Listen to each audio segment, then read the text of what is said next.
All right, next question coming in from Charlie Davis at Jason Davis Tattoo Studio in London. All right. Charlie Davis asks, would you ever consider making bigger mags? In parentheses, he's asked 35s, perhaps 49s. Fucking got you, Charlie. We have big mags coming right now. So we had 25s for a long time and 27 bug pins, and now we're going to offer a 33 in the long taper, and we're going to offer 35 and 41 in bug pins. I'm not making at the time anything larger than a medium taper 25 because I don't feel that there's a particular advantage for color packing in a larger size than what we offer.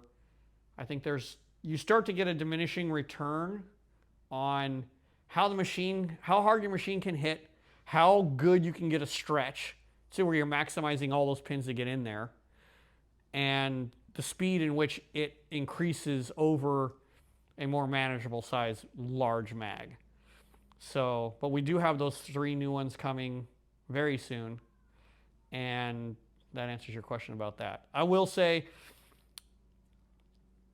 I was one of the first guys. Oh, okay, I'm gonna back that up. That sounds terrible. When I went to Zurich in 2001, it was literally like a month after 9/11. I got a plane ticket for like $100 to Europe because nobody was flying. Damn. I went to Europe and I did a convention. It was like a real small convention with Philip and Mick. They were there. And they were using 25 mags. They were like I think they had birthed big mag work. They had these homemade-ish tubes from Richard Pinch, right? They weren't the kind of production stuff you see now. I have the same tube still. It's like crudely soldered shovel end on a grip or on a tube. And it's still, that must be the hardest steel ever because it barely has a groove in it now. But anyway, Mick was like, you gotta get one of these tubes, Grime. You gotta try this. Okay, I tried it. I watched those guys doing like these backgrounds, these 25s. I was like, holy shit. So anyway, I got some of that. We started working on that. It starts proliferating because, Philip is the guy and everyone wants to tattoo like him in some way or shape or form. And I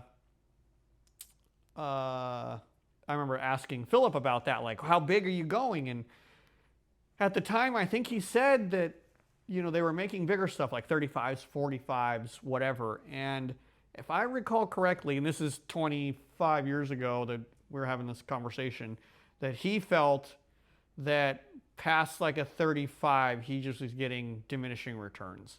Like he couldn't get the stretch and the machine, the speed that he was having the tattoo to get the same saturation was the same or maybe a little bit slower than working with maybe like a 30 mag or 31 mag or a 25 or 27 mag, right? Because with those, once you get used to one like a 25 mag, it almost starts to feel like a 15 mag that you're used to, right? You're like, okay, this isn't that weird now. And you're like, okay, this is fine.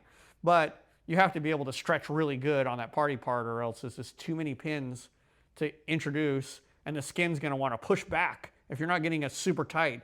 If you only have 7 needles, effectively you could do kind of a shitty stretch if your machine's running hard enough and you could make it work probably. But if you don't have a really good stretch on a 25 mag and you're just kind of lazily tattooing, it's probably gonna make you a pretty crappily saturated tattoo. So that's kind of that's been my philosophy. Not only for my own work, like trying 35 mags, and I think I tried a 45 mag once and I was like, it's just like, what am I going to use this for? Like, where am I going to use it on what body part for what kind of tattoo that I'm doing that is going to be like that much faster or better? Like, yeah, maybe this section of this back piece right here, this section, I could maybe work faster. But like, what about the rest of my, month of tattooing? I'm not going to use it again, maybe. So, and that kind of speaks to what we sell. If we made a 51 Magnum, there would be so few people that would buy them, it would be kind of stupid even to make them. Because there's so few people that have the opportunity to use that in that space. And then even the people that do, how often are they using that in that space? And it's just, again, it's almost just like the other thing. It's a diminishing return, So we're just trying to focus on stuff that between myself and my peers find very effective and reasonable to use, not like extravagant fantasy situations. Not to say that somebody's not going to use a 45 mag all the time and it works great for them for their specific style. I'm just saying for the general, 99% of tattooers, they're not using a 45 mag for anything, hardly anything.